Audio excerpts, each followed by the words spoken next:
Página 7 da apostila. Eu já quero começar respondendo algumas perguntas, que a gente estava tão divagando sobre outros assuntos que levou para esse naipe. Lucas 1, verso 38, respondendo a pergunta do nosso diácono, quando ele fez, mas ela aceitou, e nós discorremos, falamos até que ela cantou um cântico, mas hoje eu vou documentar biblicamente. Lucas 1, verso 38, diz assim: Maria disse: sou sua serva, então que aconteça comigo o que o Senhor disse. Então nesse momento ela aceitou o chamado que foi estabelecido para ela. Quando o anjo aparece para ela e diz que a ela seria agraciada, que desejaria que ela conceberia. E aí vem uma coisa, mesmo nós não sabemos as nossas escolhas, Deus já sabe quais são as nossas escolhas. Mas o fato de Deus saber as nossas escolhas, Ele nunca deixa de nos perguntar. Nos dar o direito de escolher. Sempre. Aí onde entra a confusão, mas se Deus sabe pela presciência dele. Mas o fato dele ser presciente não muda o fato de ainda assim ele perguntar. Tem coisas que fazem parte do caráter de Deus. E o que faz parte do caráter de Deus é imutável, não muda. Não é nem influenciável.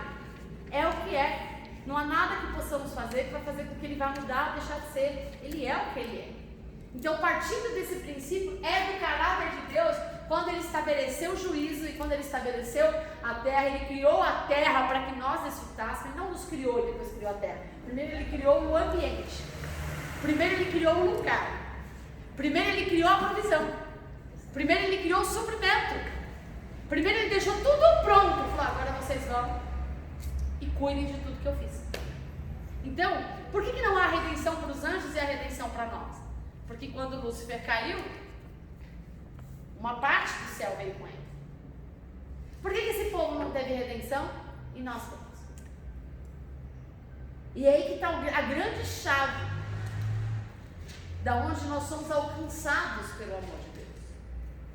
Porque os anjos são criaturas, mas não são feitos à imagem e à semelhança dele. Os anjos foram criados para um propósito, para um destino, não que nós não fomos. Quando Deus nos criou, o propósito já foi estabelecido, tanto que ele fala em Apocalipse, que o Cordeiro já tinha sido entregue antes da fundação do mundo. É bem assim, juntou Pai, Filho, Espírito Santo e começaram a conversar, as três pessoas, que é um Deus só, começaram a conversar e falar: e aí, nós vamos fazer, não vamos fazer, mas olha, eles vão trair, eles vão negociar, eles vão te adulterar, eles vão preferir outras coisas, é melhor a gente ficar com o que a gente tem. Tô falando eu tô devagando, tá? Eu seria a primeira a dizer, com certeza, pra que ter dor de cabeça? Pra que criar problema? Nós somos plenos em tudo, temos tudo. Não, vamos criar mais uns anjos, vamos mudar, vamos criar mais uma forma de anjo. Uma outra coisa que nós vamos estudar, espero que a gente tenha tempo de estudar em angelologia, é que muitas pessoas, é só uma curiosidade, tá? Fala, o anjo não sei o que, o anjo não sei o que. Quando a gente fala de nomes de anjos, esse nome de anjos estão destinados à classificação de anjos e à função que ele exerce. Não que esse seja o nome dele.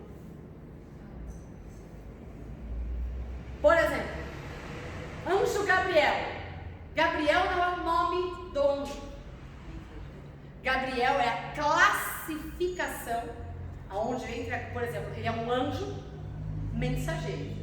Então todos os Gabriel, toda vez que você ouvir, não quer dizer que é o mesmo anjo.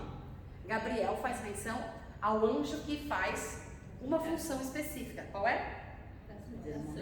Mensageiro. Miguel, o arcanjo, classificação de anjos. Esse é aquele que... classificação de anjos. Existem vários anjos. Miguel. Qual é a função dele? Guerrear. Isso é só uma curiosidade para atiçar vocês, né? Pra gente sair um pouco do misticismo e entrar na coisa assim, porque muita gente cristã, ou que se diz cristã, que adora anjo. Tem anjo aí, tem a bandeja aí, tem um anjo não sei o que aí. E os anjos estão ao nosso redor, gente. Não preciso revelar. Basta crer, não precisa ninguém falar, né? Não precisa nem revelar o Espírito Santo. A Bíblia diz que os anjos acampam ao redor daqueles que temem. E os? Então nós temos classificações de anjos que estão ao nosso redor. Anjos ministradores. O que são anjos ministradores? São anjos que Deus envia para ministrar algo aos nossos corações. Qual é o nome da classe? São os Gabriel? É o mesmo? Em angelologia a gente vai estudar. Eu só estou dando uma pincelada. Por quê? Porque a gente está falando do anjo Gabriel. É uma classificação de anjos. Os anjos ministradores, eles vêm ministrar o que Deus tem para nós. Gabriel ele vem trazer mensagem. Quando Daniel, por exemplo, orou pedindo a Deus uma resposta, e aí o anjo Gabriel veio com a... E aí ele faz um comentário, né? Desde o dia que inclinaste o teu coração a falar com Deus, a resposta já veio. Mas eu não consegui, porque tinha muito buraco, muita muralha. Eu sou guerreiro. Fui tentar passar, bloquear minha passagem. Fui pro outro lado, bloquear minha passagem. Eu precisei de intervenção de uma classificação de anjos para vir abrir o caminho para eu vir trazer a sua mensagem. Pegou? Viu como agora fica mais fácil o entendimento? De entender como Daniel orou, de o que aconteceu. Por quê? Porque essa guerra espiritual que existe no mundo espiritual, constante, 24 horas, é a guerra que existe dentro de nós. Constante, 24 horas. A diferença é que na guerra, nas regiões celestiais, a gente já sabe quem vence. Percebe? Já sabe, já pode tentar, e ele tenta o tempo todo. Há uma luta constante, mas ele não perde de batalha.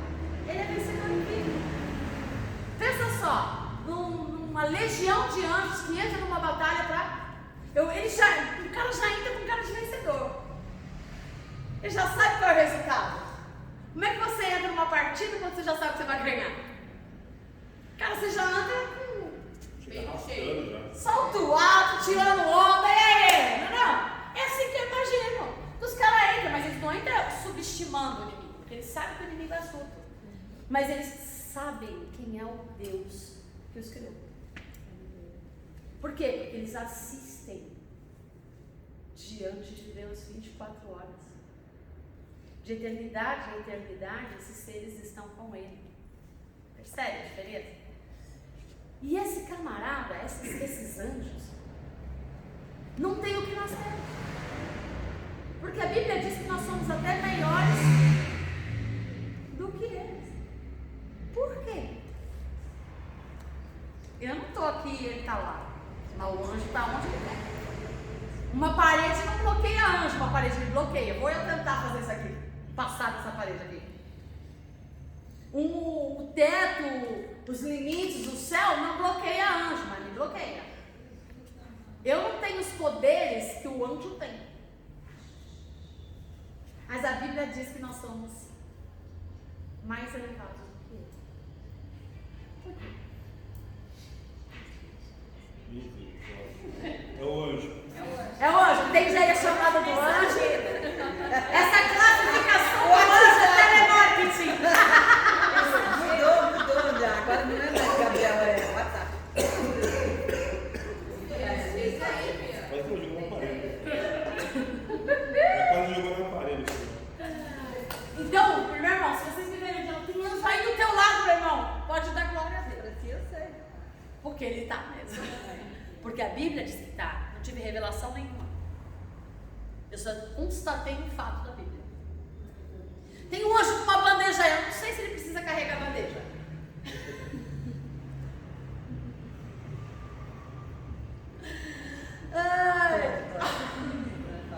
Não quer dizer que ele pode ou não. Ele não precisa carregar a bandeja.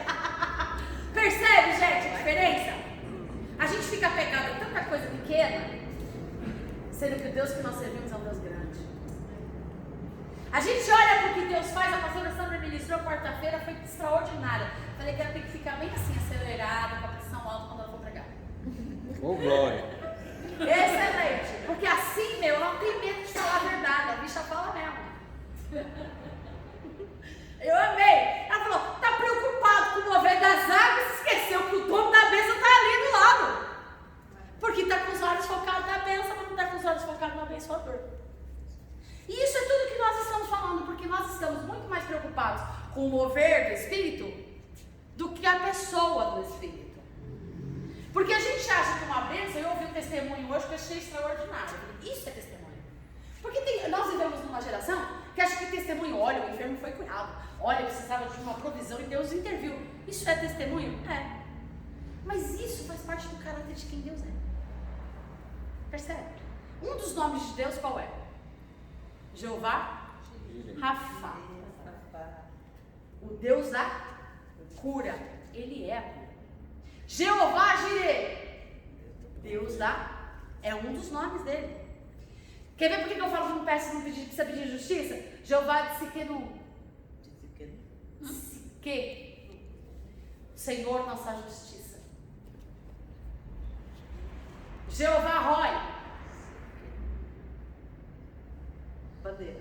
Acho que é bandeira. É bandeira ou general? Jeová Jireh, você falou. Provisão. É um dos nomes dele. Se é dos nomes dele, uma outra coisa que é importante a gente saber. Eu brinco, né? Eu sou, porque o nome dele é muito comprido. A gente brinca, né, de dar nome para as pessoas, né? Mas é tão sério, é que a gente banaliza tudo. Nós ocidentais banalizamos tudo. Mas para eles, o nome era tudo. Exatamente. É o caráter. Nome para eles era tudo. Era a descrição do caráter, automaticamente uma profecia, porque eles davam o nome quando a criança nascia. Então era o que eles profetizavam sobre a vida da criança.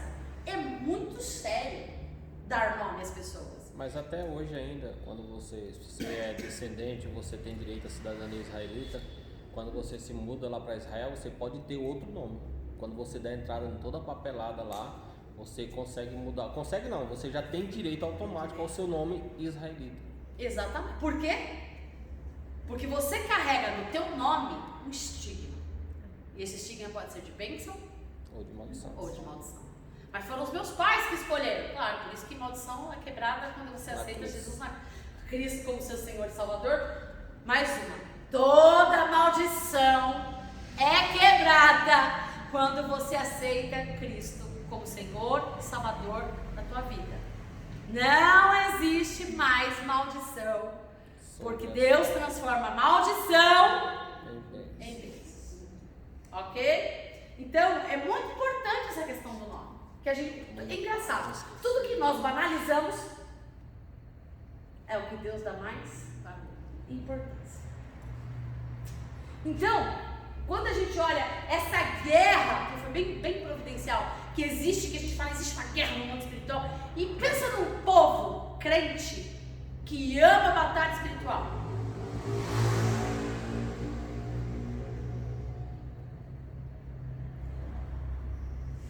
Porque você tem um pouco mais de serenidade bíblica, né? Mas uma pessoa nova convertida, primeira coisa, uau, vamos guerrear, vamos bater na cara do inimigo, vamos socar, não? Botar o diabo pra correr, não?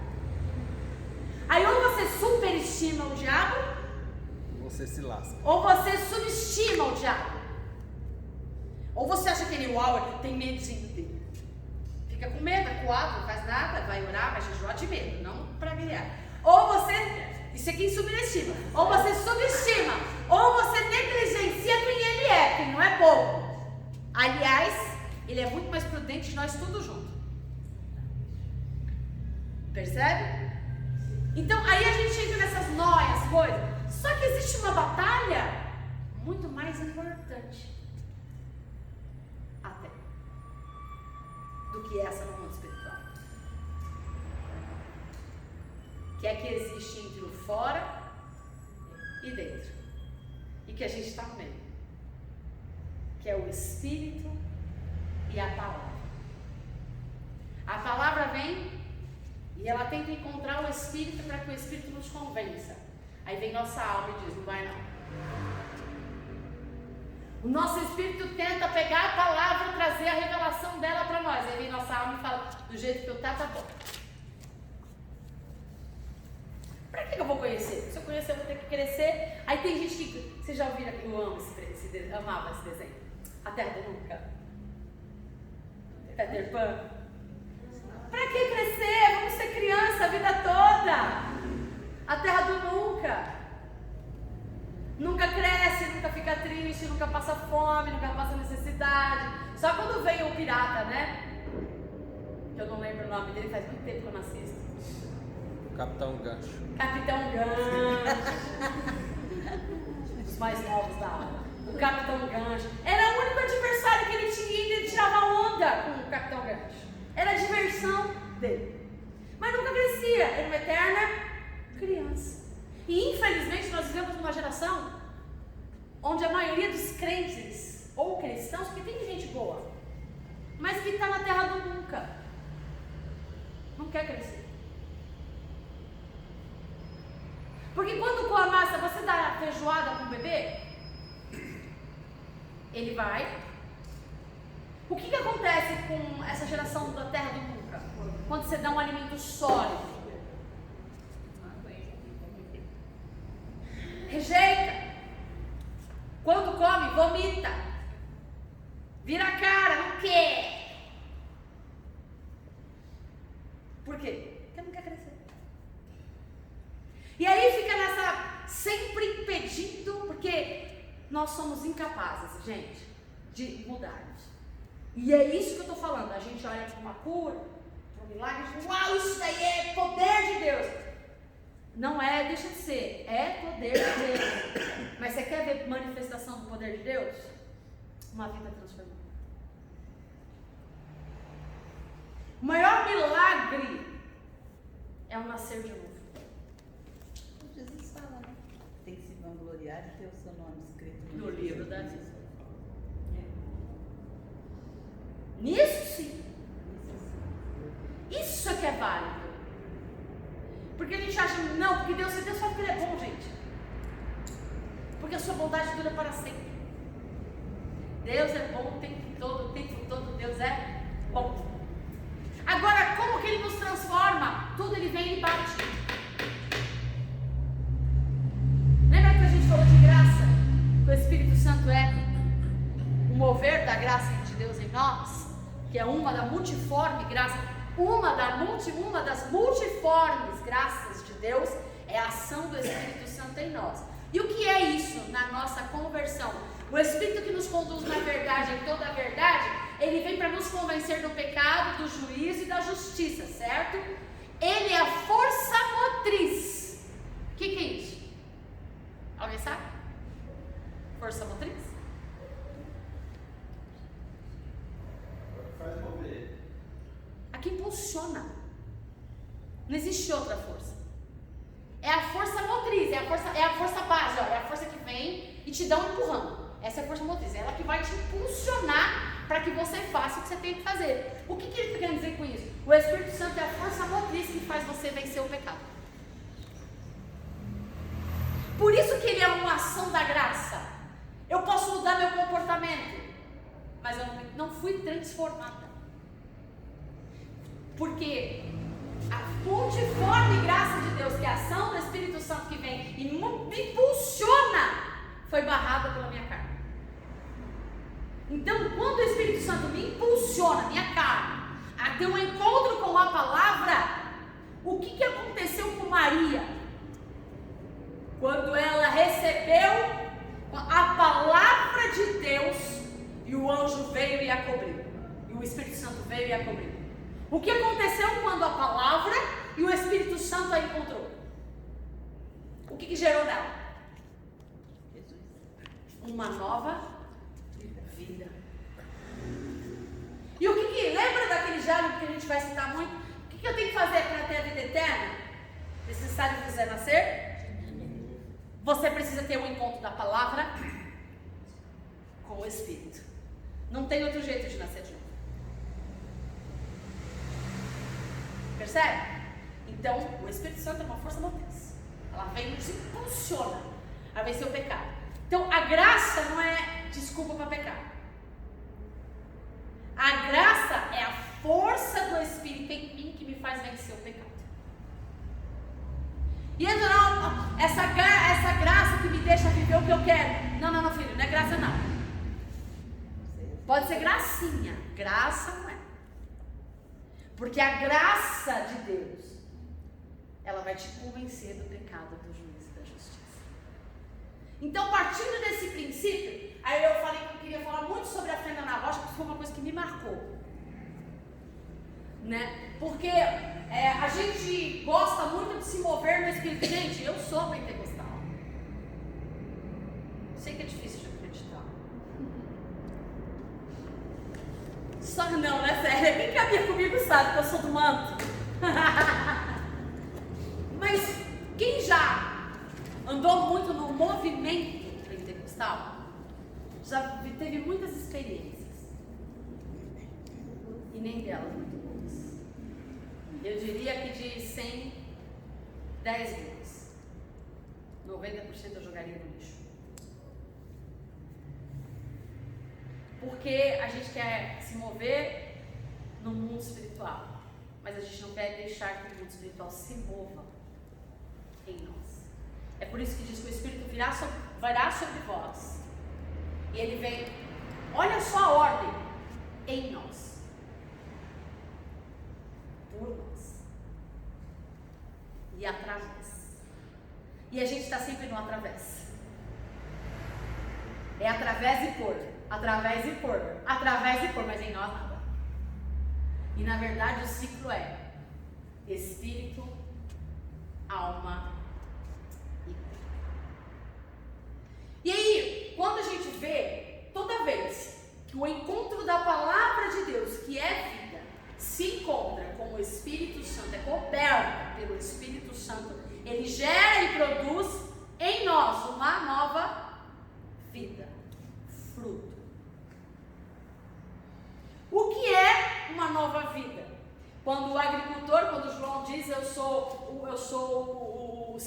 agricultor, meu pai é o agricultor, é isso que Jesus fala lá em João é um quanto que é? 15, João 15. Google, João 15. Meu pai é o agricultor,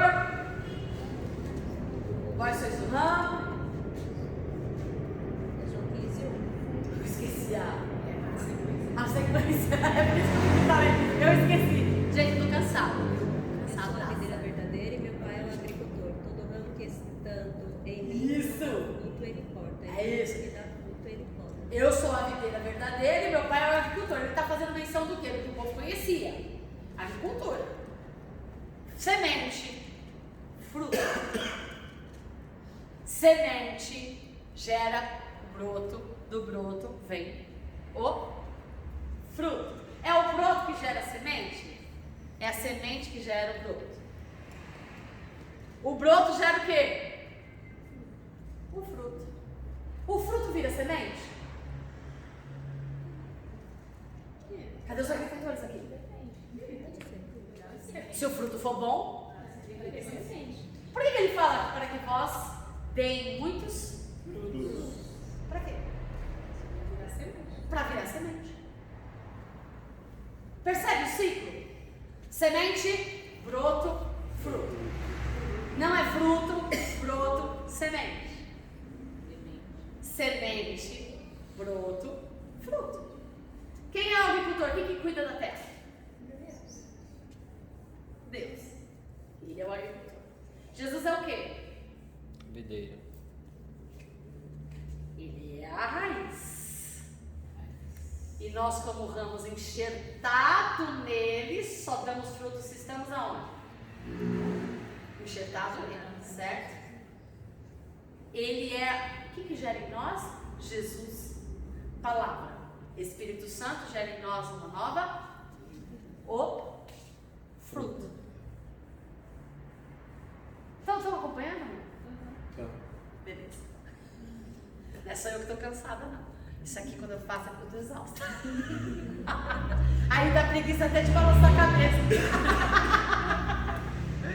É fruto. Por que é fruto e não frutos?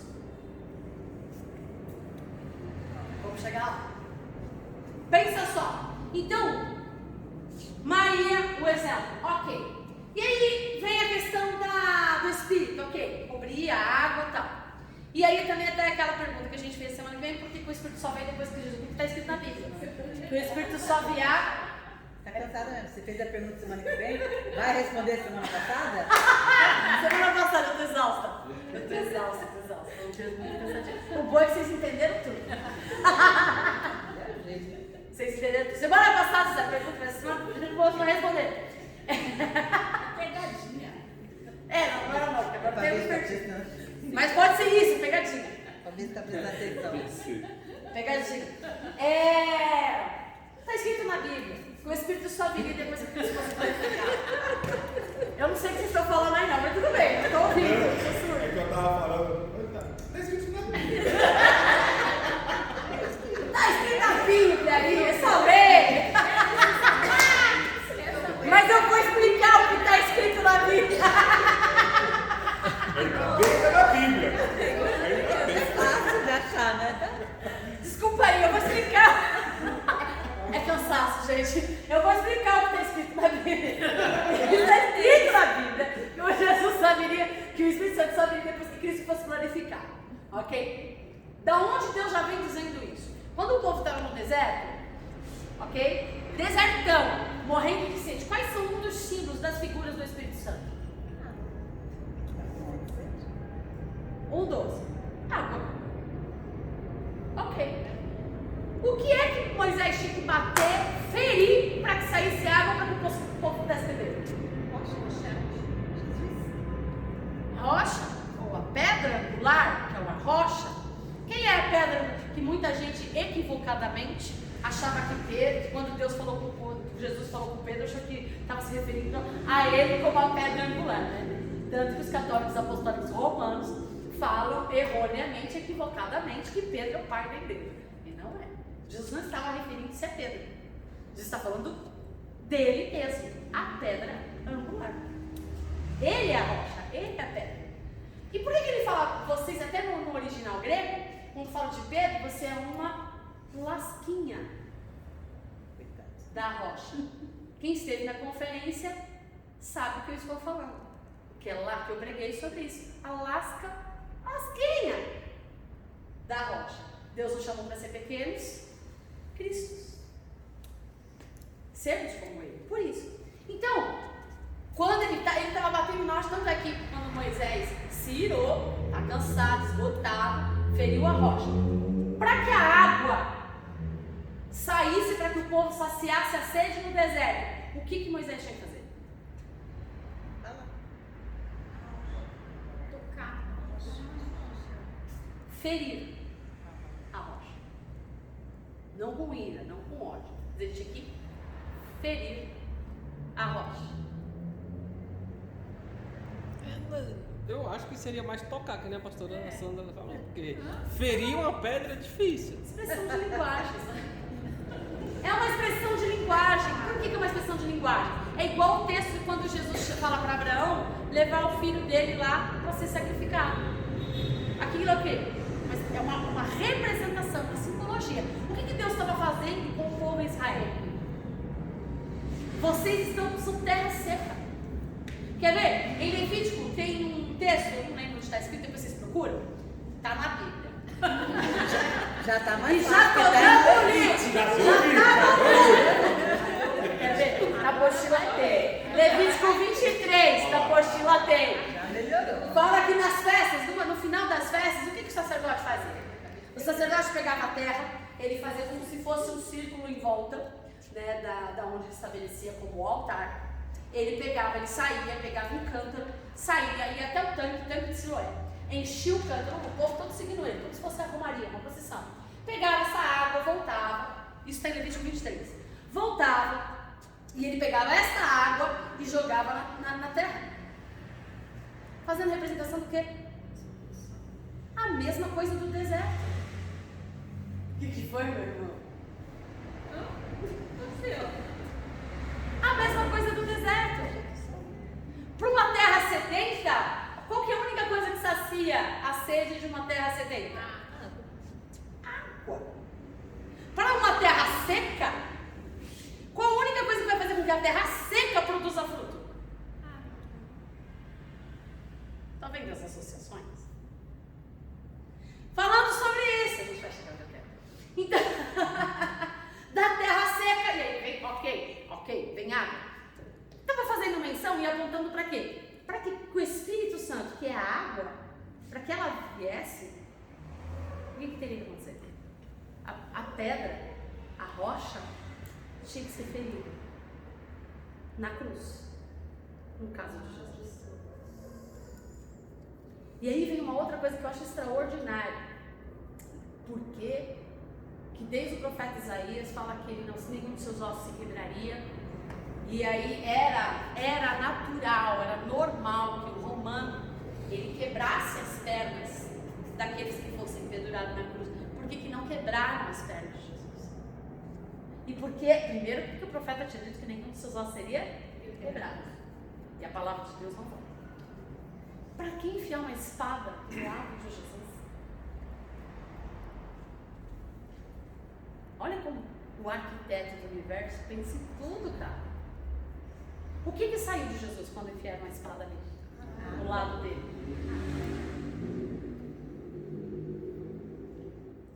Água. A pedra foi ferida. Percebe? Olha só. Deserto. A pastora Sandra ministrou sobre Agar. Olha só, gente, como Deus já estava apontando para o Salvador o resgate do seu povo. Deus enviou lá para o menino. Ouviu o quê? O clamor do menino.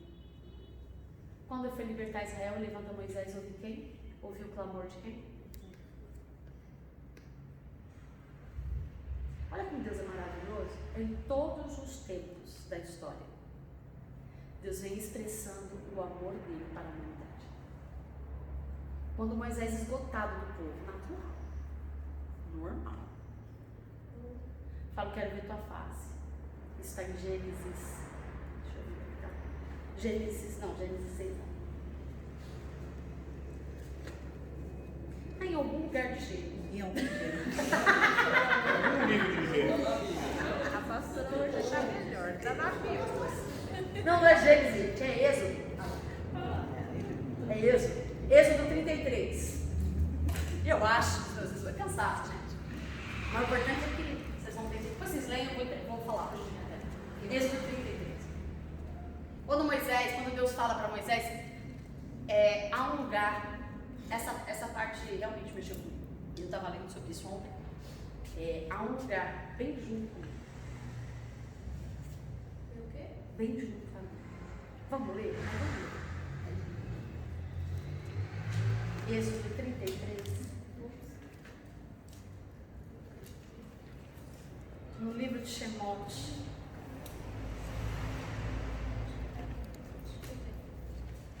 Já estou com vontade de dar aula de Pentateuco aqui já. Bereshit, Shemot.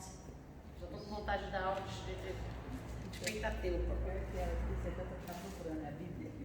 Está na Bíblia. No livro de Shemote. 33. Deixa eu ver se eu acho rápido o verso. 21. Ai, lê, pastor. Disse mais o Senhor: eis aqui um lugar junto a mim, aqui te porás sobre a penha. E será que quando a minha glória passar, colocarei uma fenda da penha, te cobrirei com a minha mão até que eu haja passado.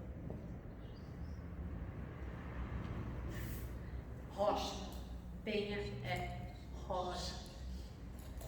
Fenda é uma pequena abertura na rocha. Olha o que Deus estava falando para Moisés. Vem, é um lugar bem junto a mim. Me arrepia, me arrepia. Ele não está falando bem pertinho de mim, bem próximo. Algumas versões está bem próximo, mas no original há um lugar junto a mim. Quando Jesus é ascendido ao céu, e quando ele fala para os discípulos que ele vai para o Pai, eu vou para o meu Pai, e ele fala assim, para que aonde eu estiver, vós estejais comigo. Pensa. Olha o que Jesus está dizendo para nós. Eu vou, o Espírito vai vir, certo? Que é o Consolador, é o Ajudador, mas não é diferente. Ele é igual em qualidade, em natureza, em tudo. É como eu, só que eu habitei com vocês, eu andei com vocês. Ele não, ele vai morar em vocês. Porque é um lugar em mim. Não é fora. Em mim. E aí você pensa, mas eu estou em Deus, no Pai, porque o Filho está onde? Onde está o Filho? No Pai. Se o Filho está no Pai, o Pai está no Filho, e o Espírito está em nós, Estamos nele. onde nós estamos? Moisés foi convidado a estar no lugar onde eu e você nunca deveríamos sair. Na presença.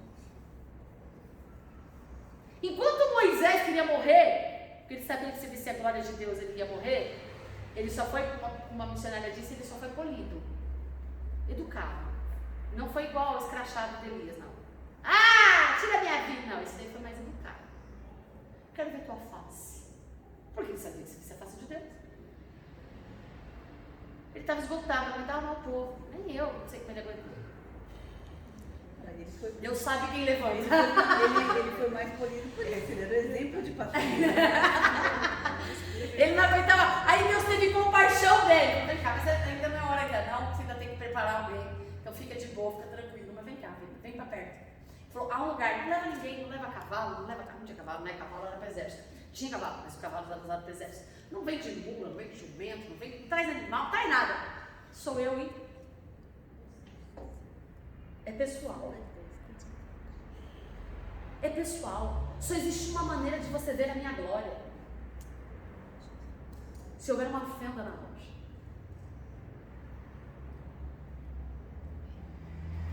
Se essa fenda na rocha existir, você não vai nem desfrutar de toda, porque você não vai suportar. Imagine 40 dias o rosto dele brilhando. Só de Deus passar. Nós vislumbramos a glória de Deus nos 3 anos e meio do ministério de Jesus aqui. Nós vimos a glória de Deus passar. Mas a glória de Deus não passa mais. Porque a glória de Deus mora em nós. E aí eu te pergunto, o que a gente tem feito com a glória? Nada. Nada. Porque se a glória de Deus se movesse em nós, se nós realmente deixássemos a glória de Deus se mover em nós, o nosso rosto não ia brilhar 40 dias, o nosso rosto ia brilhar eternamente. Porque Moisés ele viu do lado de fora, nós vemos de dentro. Percebe? Só um jeito de eu ver a glória de Deus. Por isso que Jesus teve que ser. Por isso que saiu água. Aí eu te pergunto, quem é que ia pensar em associar tudo isso? Mas nunca. Agora eu digo uma coisa, véio, se Moisés fez tudo isso que ele foi e não viveu a promessa, imagina os vermezinhos de Jacó. Que somos nós, né? Peraí, quem disse que ele não viu a promessa? É isso, eu tô falando. Ele viu a terra e a avistou de longe. Mas não entrou. E daí? Ele não entrou nessa terra com maná, leite e mel, mas ele entrou. Não. E eu trocaria essa terra de leite e mel. Nem pensar, não precisa nem ver. Me leva, me toma. Pensou? Ele estava com o dono da promessa. E eu vou aproveitar e vou pregar em cima disso. Olha só, porque as promessas de Deus a seu respeito são maiores do que você imagina. Enquanto ele esperava só terra com maná, leite e mel, Deus tinha uma terra onde nunca terá fim. A eternidade para ele. A promessa de Deus para a vida dele era maior do que a promessa que ele almejava. Ó, Saiu agora. Foi quentinho. O forno. O forninho quentinho. É isso. Obrigada por me ajudar a pregar. Continue assim me ajudando. É verdade. E o que a gente faz com a glória de Deus? Não foi ele que veio depois do Elias? Sim. Que apareceu no monte da transfiguração. Moisés e Elias. Entrou não.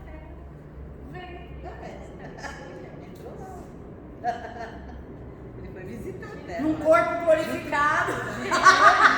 Aí já é outro assunto. Meu irmão, Mas é a terra. isso é bom você ter mencionado para acabar com a mistificação de que quem tem promessa de Deus não morre. Morre. Nesse sentido, agora você chegou lá. Eu entendi. Você acha que eu vou besta? Eu entendi, porque a gente falou sobre isso na aula anterior. Morre, claro que morre. Porque os planos de Deus a nosso respeito são maiores do que os nossos. Se a gente almejar tanta coisa, não pense você que Deus não quer o melhor para nós, Ele quer o melhor para nós. Mas, por exemplo, uma boa casa, um bom carro, vai te afastar do propósito, não é só de Deus. Não, eu não vou te deixar, Senhor. Ok. Mas isso faz parte do propósito que Ele tem para a sua vida. Aí você vai insistir, vai até dar. Mas você abriu mão. Você pode até ser salvo, porque salvação é dom gratuito de Deus. Mas você abriu mão do maior projeto de Deus na história da sua vida. Abriu mão. Aí eu te pergunto, vale a pena?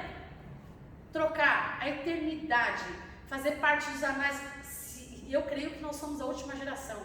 Mas se o Senhor me levar, como eu vou ser lembrado? Eu sei que eu formei pessoas, eu sei que eu não vou ser lembrada, gordinha, magrinha, não. Cara, eu aprendi. Porque esse é o meu chamado. Eu estou cumprindo o meu chamado. Ninguém vai me lembrar de mim, só os meus irmãos aqui. Tinha casa, eu tinha carro. Só. Né? Vai esquecer rapidinho. Só os herdeiros. Mas vai esquecer rapidinho depois que acabar com tudo que eu construí. Levei uma vida para construir. Vai esquecer rápido. Ixi, como diz a presbítera Sérgio, não, eu vou sofrer 2, 3 dias. Tá bom. Depois, mas biblicamente é isso mesmo. Judeu que sofre 7. É isso aí. 3 dias tá mais que o suficiente. Sacode a poeira, dá a volta por cima e segue a vida. Eu tô na glória, eu vou estar muito mais vivendo que vocês. Tá aqui. Mas ele morre. Mas o que eu vou morrer? O carro vai ficar. A casa vai ficar. Tudo que eu conquistei vai ficar. Qualquer promessa E tem, mesmo se eu não morrer, a palavra de Deus vai se cumprir. O império da nova ordem vai tomar tudo que eu trabalhei a vida inteira. E posso correr a vida e não desfrutar de nada que eu fiz. Aí eu vou fazer para outros usarem. Porque é isso que está sendo cogitado aí. Aí eu ralei a vida inteira, abri mão do maior projeto de Deus que vai ecoar na eternidade por uma coisa que eu nem vou curtir. Escolhas. Por isso que ele fala, bem sei eu os planos que tenho a respeito de vós. Pensamento de paz, não de mal. A fim de vos dar o fim desejado, não é o que você deseja. Mas é o que ele, como um pai amoroso e bondoso, desejou para você. E a gente perde tempo. Por quê? Porque onde entra, somos filhos de Deus ou não somos? Porque a diferença dos filhos de Deus para os que não são é justamente essa condição. Eu sei quem mora em mim e eu deixo quem mora em mim me conduzir. Porque uma coisa é ter o Espírito Santo e outra coisa é andar no Espírito Santo.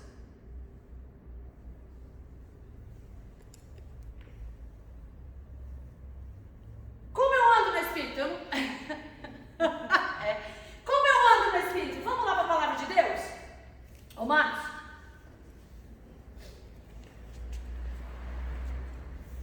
Alguém abre para mim Efésios 2:1, Efésios 4:17, 2 Pedro 1:3 e 4. Eu tenho 40 minutos ainda, vai dar tempo. 1 Coríntios 3, de 1 a 5. Cada um abre em um, gente. Efésios 2:1. Efésios 2:1. A gente já está entrando já entre a página 8 e 7, só que eu já estou vislumbrando ela, tá? Porque a gente já vai partir para os dons espirituais e aqui a gente já vai dar uma desbancada legal. Eu não vou entrar em dons espirituais hoje, mas eu vou explicar sobre a atuação do Espírito Santo em nós, que seria o batismo do Espírito Santo. Mas eu não quero falar de forma teológica sobre o batismo do Espírito Santo em nós, de forma simplória. Eu quero trazer na profundidade e na prática. Porque eu posso dizer, o que eu batizo? Falar em outras línguas. Não, isso não é batizado. Não é isso que vai te identificar como batizado no Espírito Santo. Lembra que a gente está falando de frutos, certo? Vamos lá. Leia, Efésios 2:1. 2:1. A salvação é pela graça. 8. Efésios 4:17. Oxe, Não, leu 2:1, mas até o 3. eu nem li. Eu parei. Nem comecei, você já conseguiu. Lê aí. É isso. E vos vivificou, estando vós mortos em ofensas e pecados, em que noutro tempo andaste segundo o curso deste mundo, segundo o príncipe das potestades do ar, do espírito que agora opera nos filhos da desobediência, entre os quais todos nós também antes andávamos nos desejos da nossa carne, fazendo a vontade da carne e dos pensamentos, e éramos, por natureza, filhos da ira, como os outros também. Mas Deus, que é riquíssimo em misericórdia, pelo seu muito amor com que nos amou, estando nós ainda mortos em nossas ofensas, nos vivificou. Juntamente com Cristo, pela graça sois salvos. E nos ressuscitou, juntamente com Ele, e nos fez assentar nos lugares celestiais em Cristo Jesus. Bom, isso daí é só a afirmação do que eu acabei de dizer. Nós estamos nele e automaticamente estamos com... Quem está sentado à destra de Deus Pai? Nós também. Pegou a visão. Nós também estamos à destra de Deus Pai. Porque se nós estamos nele... Agora a questão é... Ai, que lindo teoricamente. Que brinco. Que meio, né? Mas eu tô mesmo. Porque, biblicamente, é isso que a Bíblia está dizendo. Nós estamos nele. Estamos junto com Ele. Morremos com Ele, ressuscitamos com Ele, estamos com Ele. Por que a gente está pegado essa vida medíocre? Por que a gente não vive como Ele vive? Por que a gente não tem a visão que Ele tem? Por que a gente não tem os ouvidos que Ele tem? Por que a gente não sente o que Ele sente? Porque o maior problema do ser humano não é nem o que faz, é o que sente.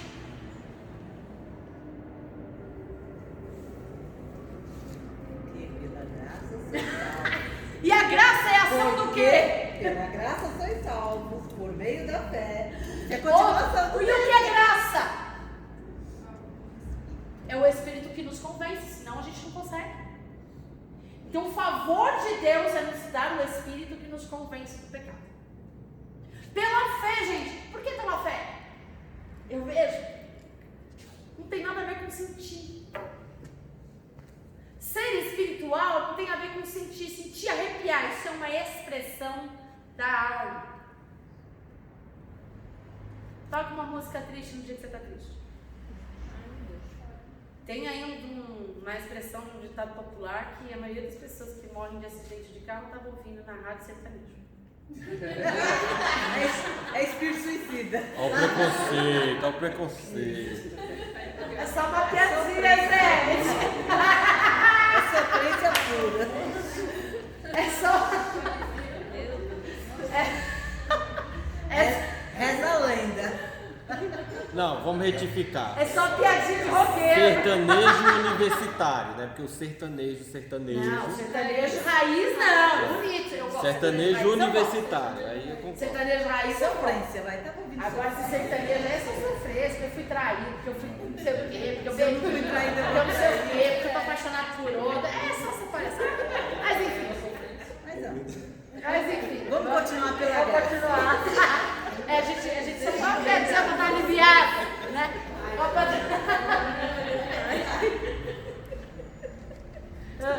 Pela graça, fé, o que é fé?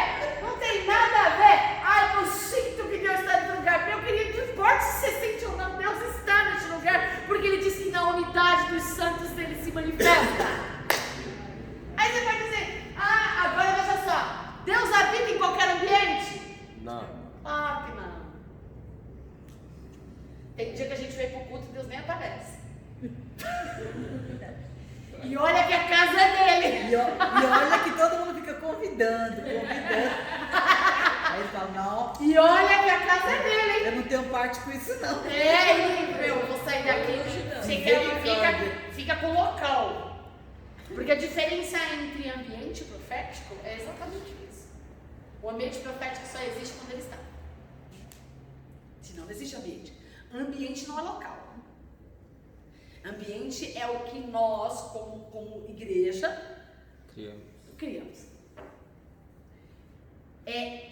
Morar numa casa não torna ela um lar. É verdade. Porque o ambiente que ele faz é você.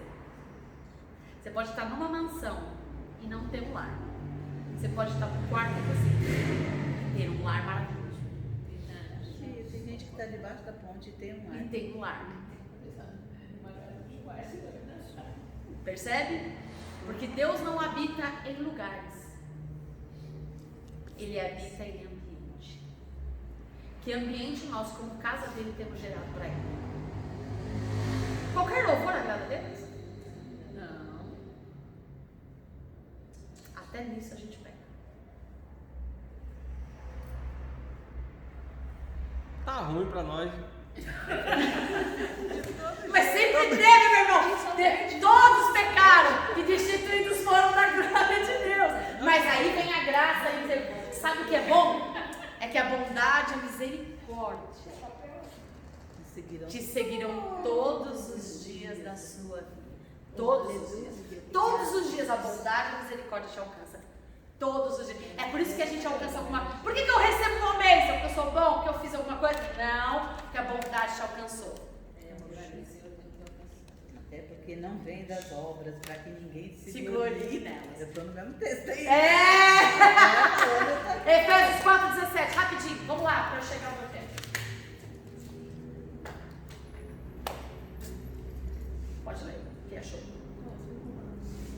E digo isto e testifico no Senhor, para que não andeis mais como andam também os outros gentios, na vaidade do seu sentido. Eu não sei dessa palavra. Entenebrecidos no entendimento, separados da vida de Deus, pela ignorância que há neles, pela dureza do seu coração, os quais, havendo perdido todo o sentimento, se entregaram à dissolução para, com avidez, cometerem toda a impureza. Mas vós não aprendestes assim a Cristo, se é que o tendes ouvido e nele foste ensinado, como está a verdade em Jesus, que, quanto ao trato passado, vos despojeis do velho homem que se corrompe pelas concupiscências do engano, e vos renoveis no espírito do vosso sentido, e vos revistais do novo homem que, segundo Deus, é criado em verdadeira justiça e santidade, pelo que deixai a mentira e falai a verdade, cada um com o seu próximo, porque somos membros um dos outros. Irai-vos e não pequeis. Não se põe o sol sobre a vossa ira. Tá bom, que aí já vem outros conceitos, tá bom? Isso aí Não, é bom. é muito Não bom. mintam, meus irmãos. Não pequem. Olha só como aí mais uma expressão ele fala, porque vós sois o quê? Um dos outros? Acabei de tirar. Ninguém lembra? Eu também na sala. Eu sei o que é, mas eu lembro a palavra. Peraí. Entenebrecidos. Não. Um dos outros. Está ligado no outro. Há um corpo, um só espírito, como também foi chamado. Não. É um dos últimos versículos que você leu. 4:17, né? Isso vai ser isso. Mas vós não aprendestes assim. Se é que tendes ouvido nele. Se é que tendes. Ouvido e nele fostes ensinado, como está a verdade em Jesus, que, quanto ao trato passado, vos despojeis do velho homem, que se corrompe pelas concupiscências do engano, e vos renoveis no espírito do vosso sentido, e vos revistais do novo homem, que segundo Deus é criado em verdadeira justiça e santidade, pelo que deixai a mentira e falai a verdade, cada um com o seu próximo, porque somos membros um dos outros. Porque somos membros um Dos outros. É um corpo só, né? membro um dos outros. O dedo é membro da mão. Você não vive sozinho. Você não faz nada Sozinho. Percebe? Escolha de Deus, caráter dele. Decidiu fazer tudo grupo. Decidiu fazer tudo família. Não andar. Se um ande sempre de dois, vai evangelizar, vai de dois. Vai fazer alguma coisa, vai de dois. Para que quando um cai o outro, levante. Sempre assim. Não estou falando de casamento, não, hein? Senão eu estou lascada. Estou falando disso, não. Ministerialmente. Não disso, mas também. Ministerialmente, gente. Ninguém no reino de Deus faz nada sozinho. Não existe, cada um tem a sua função. não existe eu no reino de Deus. Existe nós. E no corpo ministerial da igreja, não existe igreja fundamentada nele sem os 5 ministérios. O alicerce da igreja, de uma instituição, de uma base, não é a instituição física, é a espiritual. E todo ministério, para ser instituído no mundo espiritual, precisa ter os 5 ministérios. Senão ele não forma a noiva. Os 5 ministérios é a base para que haja a edificação, a manifestação e tudo mais. Mas são 5 ministérios. Não existe igreja chamada por Deus de igreja só com 3 ministérios. Ou só com 1 ministério. Tem que ter os 5 ministérios. Por isso que para uns Deus chama de apóstolo, para um Deus separa para mim. Não existe, não tem ninguém que tem os 5 ministérios. E por que Deus fez isso? Propositalmente. Tu vai ter que aprender com o outro, a caminhar com o outro, a trabalhar com o outro, a viver com o outro, a conviver com o outro. E o mais legal de Deus não escolhe pessoas iguais nem semelhantes.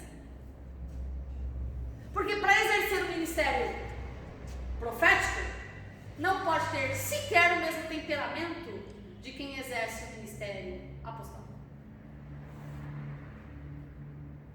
Quem exerce o chamado de mestre de ensino não tem como ter personalidade, muitas vezes, apostólica.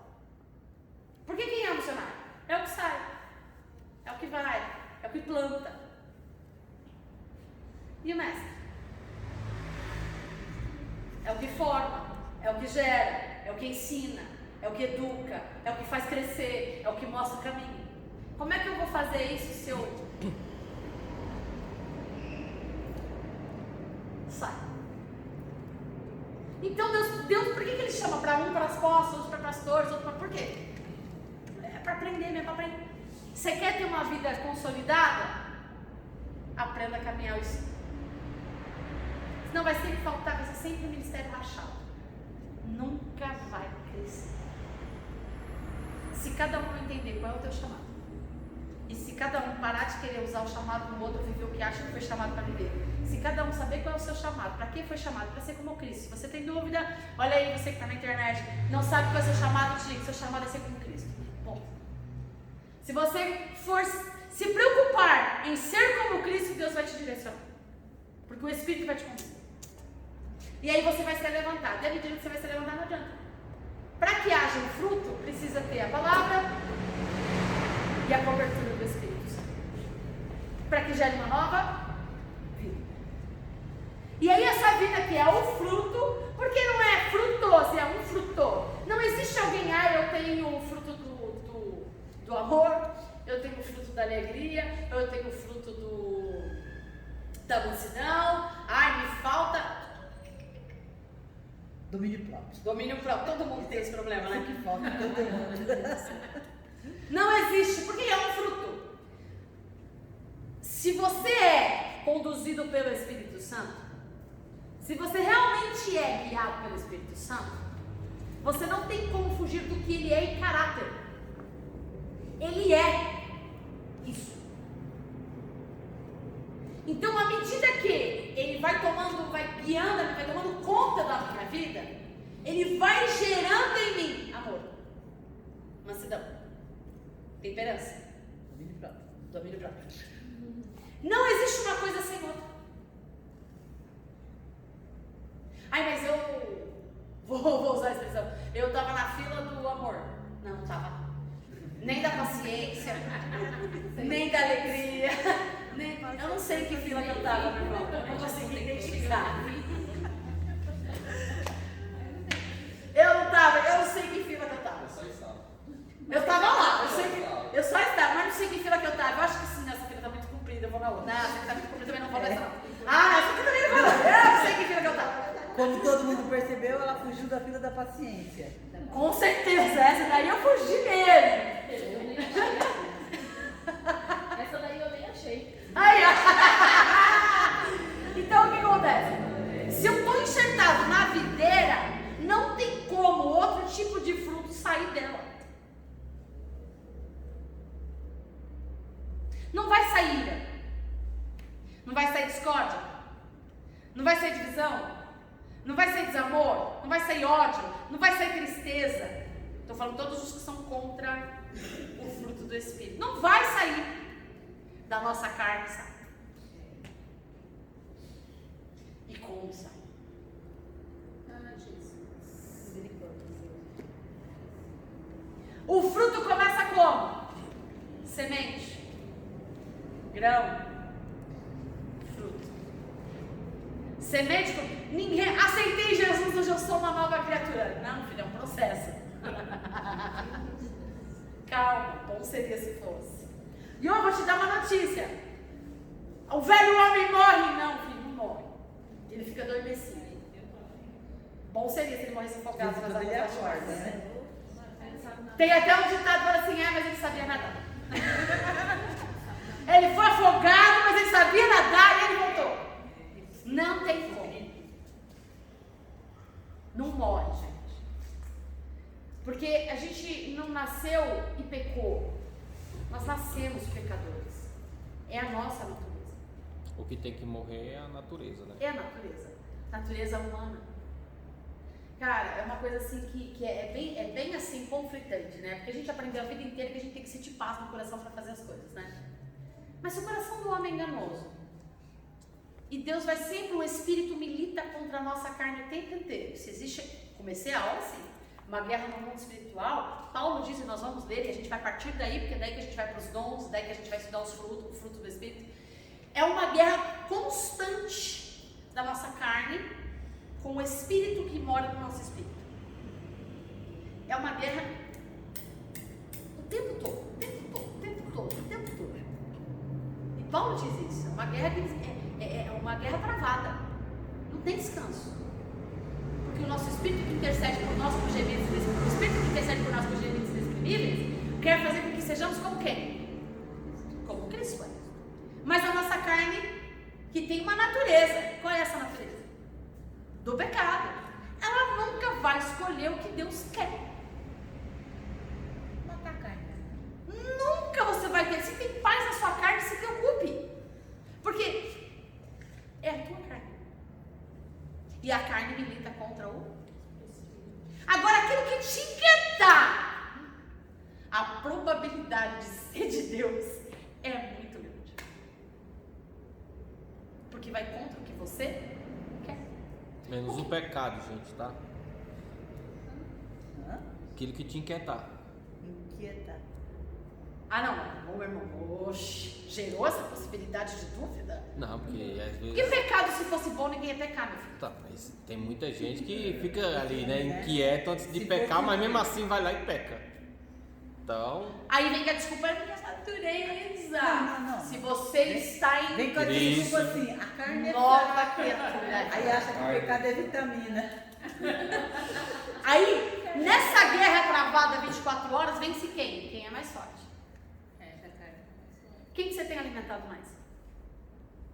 carne ou espírito? Carne ou espírito? Quem que você tem colocado mais em exercício? Vamos usar agora exercício.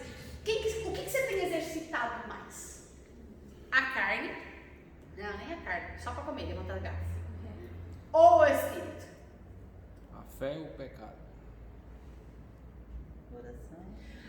A nossa carne, essa guerra que a gente trava todos os dias, vai vencer quem você alimenta mais. Não tem como. É igual uma metáfora, né, do lobo. o que você alimentar mais é o que vai vencer. É que eu esqueci a metáfora completa, mas Em síntese é isso. É isso. O que se alimenta mais? A carne ou o espírito? Então, quando eu satisfaço o desejo da minha carne, eu corro um risco muito sério, mesmo que aquilo seja bom, eu corro um risco muito sério de estar pecando.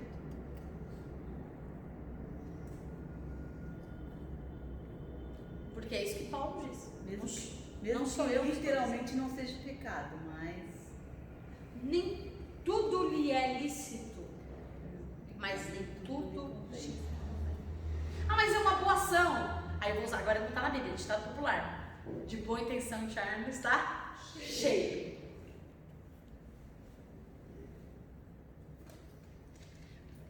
Eu já falei isso em aula, vou repetir. O diabo só é diabo. Não é porque ele quis, ele quis ser a quarta pessoa da Trindade, a verdade é essa. Mas a Bíblia diz em Ezequiel que foi um ponto-chave. Quando ele era o ISO 9000, ou seja, ele era o cara que dizia o que era bom e o que não era. Ele andava nas pedras afogueadas que ficavam à frente do trono. É um lugar onde ninguém ia, ele era o cara. Ele era o cara. A partir do momento que aquilo que ele fazia para ele achou que ele tinha mérito, foi aí que o coração dele foi corrompido. Quando entrou, a Bíblia diz em Ezequiel, quando entrou o comércio no seu coração. Foi naquele momento, quando o comércio entrou no coração dele. Ele pegou. O que é isso? Aquilo que ele fazia, o trabalho dele, certo? Foi criado para aquilo. Toda glória, toda honra, toda majestade era para Deus. E tá tudo certo. Vamos pegar o melhor. Ok, ele era um cara. O som emanava. Todo som que existe. Todo som que existe emanava dele. Não tinha nada, não era nele. Fluía dele. O cara era o cara. Ele andava e adorava a Deus. Pensa um cara que só de existir adorava a Deus. Ele não era qualquer um, gente. Porque, por isso que ele não é qualquer adversário. Ele não é qualquer um. Ele andava diante do trono, ele conhece Deus.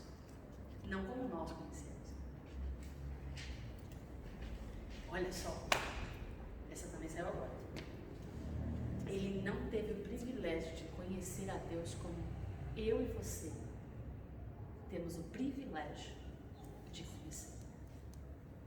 Ele andava diante de Deus, mas Deus não andava nele. Ele andava nas pedras afogueadas, rua de ouro, só simbólico, né? Porque o ouro lá é lixo. Mas vamos lá, rua de ouro, rua de mar de cristal, diamante. Ele andava nisso aqui, e daí? Nós temos o dono de tudo isso em nós. Quando entrou no coração dele, peraí, o que eu faço? Eu quero reconhecer.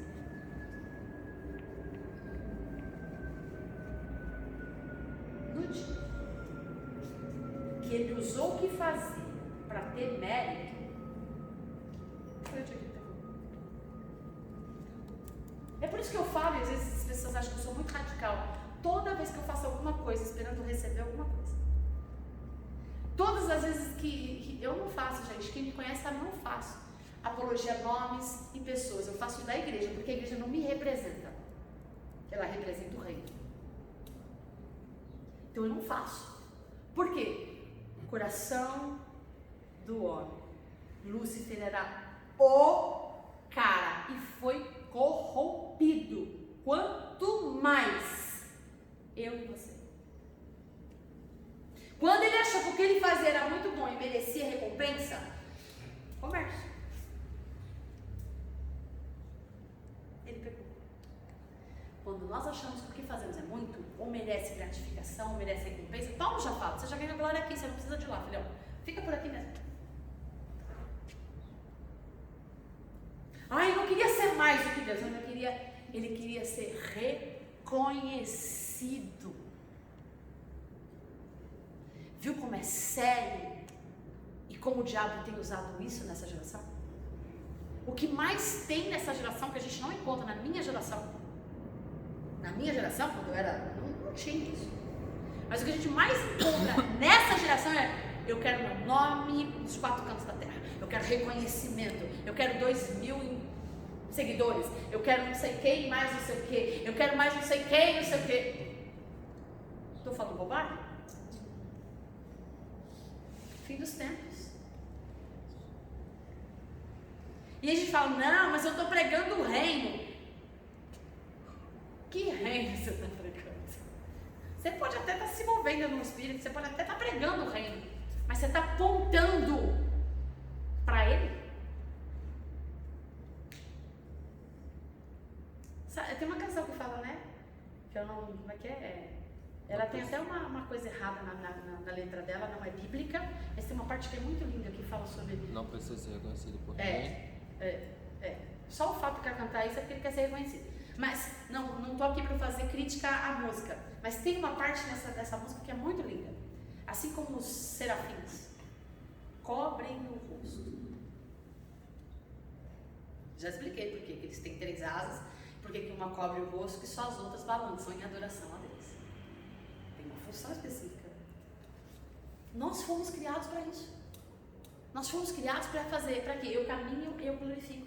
Não é isso que Paulo diz? Tudo quanto fizeres, tudo quanto façais, pensais, senti, tem que ser para quê? Para a honra e glória do Senhor. Aí a gente começa a pensar: cara, quem é o nosso inimigo? O maior inimigo? Ok? Aí a gente entra nessas noias de trava espiritual e tem que entrar mesmo, irmão. Quando Deus mandar. Porque se você entrar numa batalha espiritual sem Deus mandar você entrar, tu vai apanhar pra burro. E bem feito pra você, que não é falta de orientação. Escolha as suas batalhas. O nosso maior inimigo não é o diabo. Ele é. Quando a gente deixa ele vencer. Ele é. Quando a gente deixa ser seduzido por ele. Ele é quando a gente deixa ser influenciado por ele. Quer ver uma coisa? Pasme. Ele se travestiu. Primeiro travesti na história da humanidade. Ele se travestiu de serpente. O que é isso? O que é se travestir? Mudar sua... Vestir uma roupa, uma imagem, uma caracterização. Ser uma pessoa que eu não sou. O primeiro travestido na humanidade foi o diabo. Se travestiu de serpente para seduzir a mulher. Aí te pergunto: Adão seria fácil de seduzir? Muito mais fácil. Ele nem questionou com ela. Ela nem precisou se travestir? Ela nem precisou. Aí a gente fala: foi por causa da mulher. Imagina se a serpente tivesse, se o diabo tivesse ido direto para Adão, já tinha acabado na hora. Não tinha nem castrado muita lábia. Eu acho que não precisava nem falar. Olha que lindo, vai lá, apresentei a sua mulher. Eu acho que foi. Eu estou sendo sincera. Porque Eva questionou. Eva argumentou. Eva foi convencida. Ela não teve muito trabalho com Adão. Deus sabe o que faz, gente. Mesmo, né? Ele podia ter argumentado, né? Mas Deus sabe o que faz. Ele poderia ter dito não. Ele era o cabeça de raça. A linhagem estava estabelecida sobre ele, não era sobre ela. Por isso que o primeiro Adão e o último Adão, que é Jesus, ele era o cabeça de raça. Aí tá a diferença entre os dois. Raça, né? Percebe? Mas ele sabia que talvez se ele fizesse, ela tivesse dito não. Não, e ali eles reconheceram o erro também, né? Do início e de quando Jesus veio, né? Jesus falou: eu vou, pai, mas ó, não faz mulher para mim. Boa piada, meu irmão.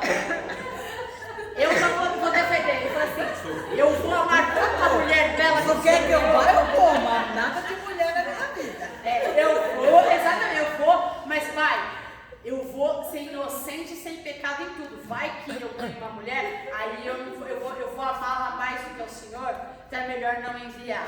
Porque ela Qualquer é provação é a eu perfeição que o Senhor fez. Ele falou assim, sofreu um dia eu sofrer 3 anos.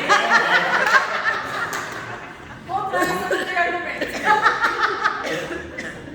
Gente, não é fácil não. Não é fácil não. Mas... Não é fácil não. Mas é sério, a gente está ficando, mas é sério. Né? Por isso que Deus deu sabedoria, a mulher diz que a sábia edifica e a tola destrói. O nome disso, gente, é quebra-gelo. Quando É vocês quebra-gelo. forem ministrar, vocês vão aprender. Quebra-gelo. Mas é muito sério isso, gente, porque Deus criou a mulher e criou o homem com funções específicas. Mas que um não existe, na verdade, um não é para existir sem o outro. A não ser que Deus te chamou, como ele fala, alguns para eunucos. Alguns Deus chamou mesmo para viver sozinho. Alguns Deus chamou para isso mesmo. Por quê? Você, como é você, por exemplo, você que é casado, tem esposa e tem filhos, você tem responsabilidades com a tua família. Uma pessoa sozinha, ela pode se dedicar integralmente ao reino. Ou quando, olha como Deus não une desejos, Deus une propósitos. Agora, quando duas pessoas têm o mesmo propósito, gente, é show de bola. O maior conflito e onde o diabo mais atua nas famílias, porque são propósitos diferentes. Enquanto um quer se dedicar ao reino, o outro quer se dedicar à vida. E aí gera aquele conflito.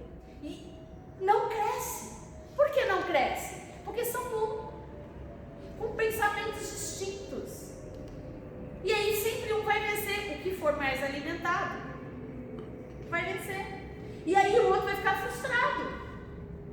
Porque tem um propósito, mas abriu mão do propósito. O reino é... Por isso que é importante as pessoas que caminham juntas terem o mesmo propósito de vida. Senão não vai rolar.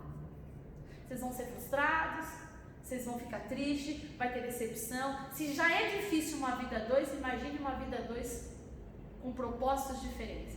Eu quero me dedicar ao reino. E aí o outro não, eu quero agora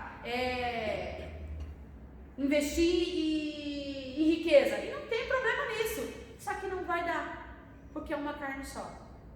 Vocês vão ter que decidir o que vocês vão fazer. Ou se dedicar ao reino, ou se dedicar. E tem problema nisso? Não tem problema nisso, porque senão eu não levantaria mantenedores. Se dedique, ganhe muito dinheiro para manter a obra do Senhor. Só que não queira ser mantenedor e ser o agente. Ou você é um. E também não adianta você querer ser o agente e querer ser o executor. Não. Deus vai levantar alguém que execute para que você possa ser o agente. Por isso que pararam os apóstolos, outros mestres, outros profetas. Então, por isso que a gente fala, nem todo mundo é chamado, tem chamado ministerial. Querido, quer o maior chamado do que esse? Sustentar quem tem? Enviar quem tem? Igual eu dei um exemplo na minha última pregação, a mãe, ela chegou diante de Deus, tem até uma dei aqui um discipulado, chegou diante de Deus, eu não fiz nada, o que eu fiz para o teu reino? Você criou seu filho no meu caminho, você investiu tudo que você tinha. E o teu filho ganhou milhares de almas. E esses que ele ganhou, mais outros milhares de almas. E aí a gente acha que o chamado de Deus é quem prega, é quem canta, é pastor, é isso. Gente, vocês não sabem. Isso é serviço. Serviço. Ministério é serviço. Não é para ter status, não é para ter posição, não é para ter nada. É simplesmente para servir. E quanto maior o reino, mais você serve. Quanto mais você é chamado, menos vida. Escute isso. E é sério. Grave isso. Menos vida você tem.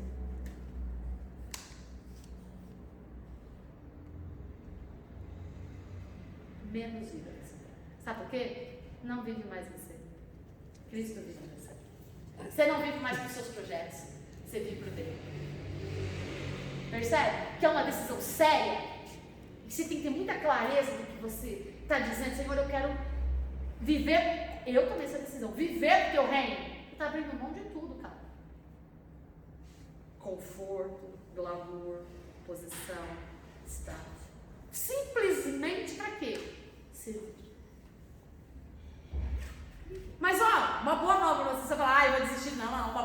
você? Temporário. Lembra da parábola das minas? Ao que tem e não trata legal? Até o que tem será tirado. Mas o que tem multiplicou. Lhe darei 10 vezes mais o reino. E nós vamos reinar com quem? Você está abrindo mão daqui para viver. Aí depende da sua escolha. O que você quer? Quer viver aqui? Não tem problema nenhum. Viva aqui. Mas não queira depois viver lá. Vocês estão entendendo o que eu estou falando? Não é de salvação que eu estou falando. Eu estou falando de reino, de justiça, reino, propósito. Deus não errou quando chamou você. Deus não errou quando formou você. Temperamento não é mudado. Personalidade não é mudada. Você nasce com ela. Ela é transformada. Como assim? Ele te criou por um propósito. Ele colocou tudo isso em você. Tudo isso em você. Claro, o mundo veio, essa loucura, tudo isso que veio aí, te desequilibrou. Mas aí o Espírito Santo veio para quê? Vou botar equilíbrio nessa bagaça aí. Vamos voltar para a origem, que é o fruto. Vamos começar a gerar. Vamos começar a colocar vitamina em você, para que você dê frutos e frutos. Porque se você não for transformado, você pode ganhar o mundo inteiro, mas você vai gerar uma geração de estéreis. De frutos doentes, que não servem para nada. E aí, olha que frondosa, cheia de folhas, seus frutos. É muito sério, gente. A gente pensa muito sério. Evangelho é para meninos. Paulo disse isso. Reino de Deus não é para meninos. É para gente madura. Maturidade tem a ver quanto tempo eu tenho de igreja, quantas experiências eu tenho com Deus, não tem a ver. Maturidade é o quanto espiritual eu sou. E espiritual não é quantos dons eu tenho, quanto me manifesto. Aí eu curei 10, curei 20, cuidado com isso, hein? Deus me usou tanto, cuidado com isso. Olha o coração. Por eu saber que o coração é assim, eu evito. Vou brincar com o pecado? Vocês são doidos? E quanto menos eu brinco com o pecado, mais eu me aproximo de Deus. Percebe? Quanto menos eu faço, mais Ele faz. É assim no reino de Deus, gente. Então, essa questão de ser guiado é muito séria. E aí a gente vem... eu preciso acabar a aula. Desculpa. Já deu a hora. Eu preciso acabar a aula. Mas a gente vai partir daí. Eu quero que você anote. 1 Coríntios 3, 1, 5. 1 Pedro 2, 2. E eu quero que vocês entendam Gênesis 6. Porque a gente falou de pré-figuração. Olha lá para Gênesis 6. Quando vem Noé, acaba com toda a humanidade, primeiro manda corvos. Os corvos voltam? 1 Coríntios 3, de 1 a 5, 1 Pedro 2, 2. Enquanto vocês anotem aí, só para a gente finalizar e encerrar. Quando Noé solta os corvos voltam? Os corvos voltam? Não. Os corvos. Por que não voltam? O que corvo se alimenta? E o que tinha lá? Só gente morta. Só carniça. Ou seja, para os corvos, um animal sujo, a morte, a podridão, o pecado, a petrificar. Como é que é o nome disso? Esqueci. Tudo isso é o jardim para eles. É o Éden para eles se deslumbrar. E aí ele mandou a pomba.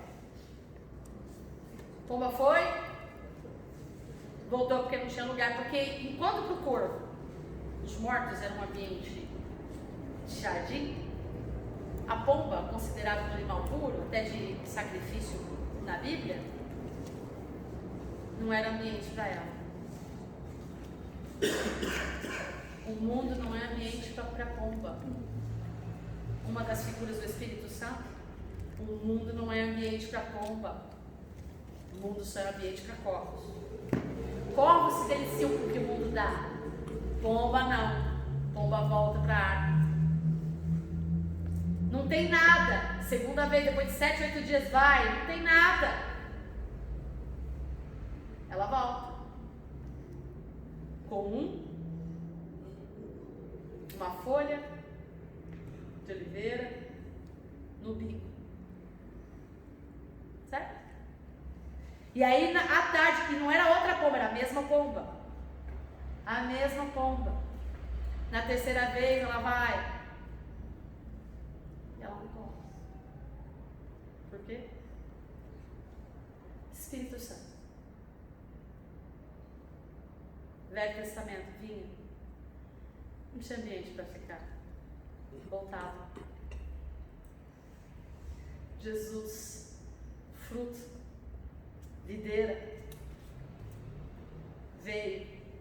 Mas ele não podia ficar ainda porque o Cristo ainda não tinha sido glorificado.